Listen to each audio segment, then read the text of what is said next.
બગદાણા કેસને લઈને અત્યારે હાલ ભારતીય જનતા પાર્ટીના જયરાજ આહિર છે તે જેલની અંદર બંધ છે।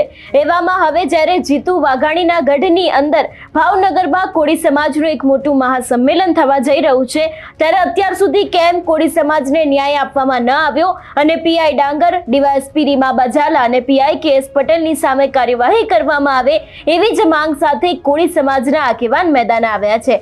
આ વિષયને લઈને વિગતે વાત કરીએ। નમસ્કાર, હું હંસિની અને તમે જોઈ રહ્યા છો નિર્ભય ન્યૂઝ। બગદાણાનો કેસ છેલ્લા ઘણા સમયથી ચર્ચામાં છે। આ કેસને લઈને આપણે જોયું કે મહુવા કોર્ટની અંદર અત્યારે હાલ 8 લોકોની જે જામીન અરજી છે એને લઈને સુનાવણી થવાની છે, પરંતુ એની પહેલા જ ગઈકાલે કોળી સમાજની વધુ એક મીટિંગ મળી હતી ને આ જ મીટિંગની અંદર જીતુ વાઘાણીના ગઢમાં જે ન્યાય સભા થવાની છે એને લઈને વાતચીત કરવામાં આવી હતી। એટલું જ નહીં, પીઆઈ ડાંગર, પીઆઈ કેએસ પટેલ અને ડીવાયએસપી રીમાબા ઝાલાની સામે પણ કાર્યવાહી કરવામાં આવે, કારણ કે જે તે સમયે તે લોકો દ્વારા તપાસ કરવામાં આવી હતી। જો એ જ તપાસની અંદર જયરાજ આહિરની સામે ક્યાંક ફરિયાદ કરવામાં આવી હોત તો જયરાજ આહિર પહેલા જ જેલમાં જતા રહ્યા હોત, એવી પણ વાત ક્યાંક કોળી સમાજના આગેવાનો દ્વારા કરવામાં આવી છે। પરંતુ પોલીસ તપાસની અંદર ક્યાંક કાચું કાપવામાં આવ્યું છે, એટલા માટે થઈને 25 દિવસ સુધી કોળી સમાજના લોકો છે એ લોકોએ આંદોલન કરવું પડ્યું હતું। ક્યાંક ને ક્યાંક નવનીતભાઈને પણ આ સમગ્ર ઘટનાની અંદર ઘણું બધું સહન કરવું પડ્યું હતું, એવી વાત કોળી સમાજના આગેવાન દ્વારા કરવામાં આવી છે। વધુમાં આ વિષયને લઈને તેમના દ્વારા શું કહેવામાં આવ્યું છે, સાંભળીએ।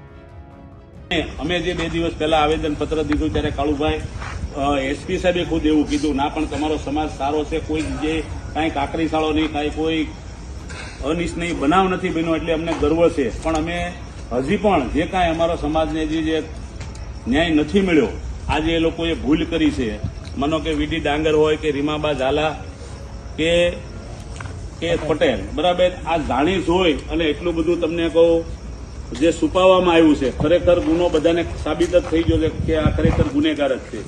જો કાંઈ નો ગુનેગાર હોય તો કાંઈ એને એરેસ્ટ ન કરે, પણ ખુલ્લા પડી જશે। અત્યારે એમને પણ અમે એક રજૂઆત કરી કે આને જ્યારે ડિસમિસ નહીં કરો ત્યાં સુધી તમને કહું કે જ્યાં નહીતર તમારી વર્ધીને ડાઘ રહે, અને આવું એકવાર જો કરી બતાવો તો બીજાને ખબર પડે કે પોલીસવાળાને અન્યાયને કોઈને ગુનેગાર ન બનાવે। ન્યાય વર્ધી પહેરી હોય તો બધાને ન્યાય હોવો જોઈએ, એટલે ખરેખર આ બાબતમાં એમને પણ ખૂબ નોંધ લીધી છે। ખરેખર અમારા ડિપાર્ટમેન્ટે જ ભૂલ કરી છે, ત્યારે જ આ કોળી સમાજને રોડે ચડવું પડ્યું છે। જો પહેલેથી એરેસ્ટ કરીને ગુનો કબૂલી લીધો હોત, એરેસ્ટ કર્યા હોત તો એટલું બધું થાત નહીં, પણ ખરેખર એમની ભૂલ છે।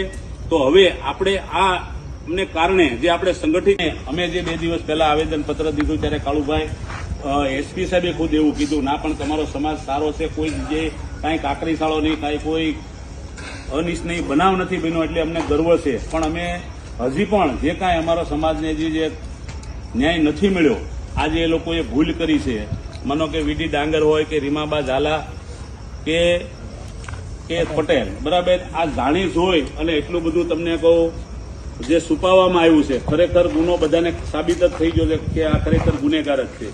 જો કાંઈ નો ગુનેગાર હોય તો કાંઈ એને એરેસ્ટ ન કરે, પણ ખુલ્લા પડી જશે। અત્યારે એમને પણ અમે એક રજૂઆત કરી કે આને જ્યારે ડિસમિસ નહીં કરો ત્યાં સુધી તમને કહું કે જ્યાં નહીતર તમારી વર્ધીને ડાઘ રહે, અને આવું એકવાર જો કરી બતાવો તો બીજાને ખબર પડે કે પોલીસવાળાને અન્યાયને કોઈને ગુનેગાર ન બનાવે। ન્યાય વર્ધી પહેરી હોય તો બધાને ન્યાય હોવો જોઈએ, એટલે ખરેખર આ બાબતમાં એમને પણ ખૂબ નોંધ લીધી છે। ખરેખર અમારા ડિપાર્ટમેન્ટે જ ભૂલ કરી છે, ત્યારે જ આ કોળી સમાજને રોડે ચડવું પડ્યું છે। જો પહેલેથી એરેસ્ટ કરીને ગુનો કબૂલી લીધો હોત, એરેસ્ટ કર્યા હોત તો એટલું બધું થાત નહીં, પણ ખરેખર એમની ભૂલ છે। તો હવે આપણે આ અમને કારણે જે આપણે સંગઠિત હવે જ્યારે મહુવા કોર્ટની અંદર આજે આ 8 આરોપીઓની જામીન અરજી છે એ મૂકવામાં આવી હતી ને એને લઈને સુનાવણી થવાની છે, ત્યારે પણ કોઈક મોટી નવાજૂની થઈ શકે છે એવી શક્યતાઓ લાગી રહી છે।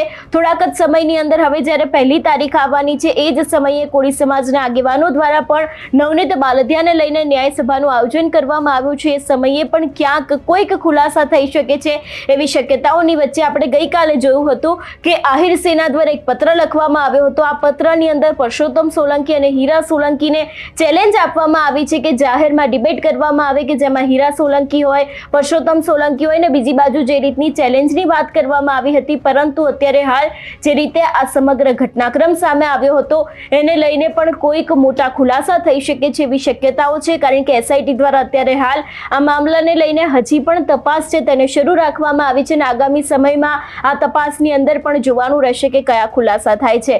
તમારું શું માનવું છે આ વિષયને લઈને અમને કમેન્ટ કરીને ચોક્કસથી જણાવજો. તેની સાથે અમારી ચેનલ નિર્ભય ન્યૂઝને લાઇક, શેર અને સબસ્ક્રાઇબ કરવાનું ભૂલશો નહીં. નમસ્કાર.